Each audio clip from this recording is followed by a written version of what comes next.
هي بقى بالهنا معلمة في مدارس جمهورية مصر العربية، واشتغلت قبل كده محاضرة في كلية بوليس وكلية الرسالة في سموحة.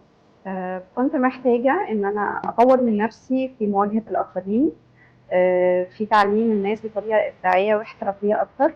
وعملت سيرش كتير عن تي تي في أكتر من مكان، كان في منه الأونلاين وكان في منه في أماكن تانية. لكن لقيت إن ده أفضل مكان للتطبيق العملي للتي. اتعلمت أكتر من حاجة، اتعلمتها بشكل تدريجي في كل سيشن بحضرها. بكون خارجة من السيشن شايفة إن أنا خلاص أنا اتعلمت جدا وبقيت كومبليتلي عندي نولج كاملة.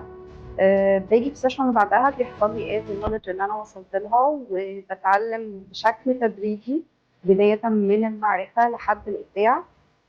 أحلى حاجة في OT إن إحنا فعلا بنطلع كل اللي جوانا، بنكون نفسنا اللي هو فعلا be yourself.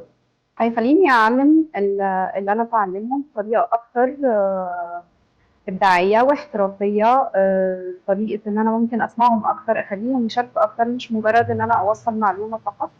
بل إن أنا أطور المعلومة دي وأخليهم يطبقوها عمليا.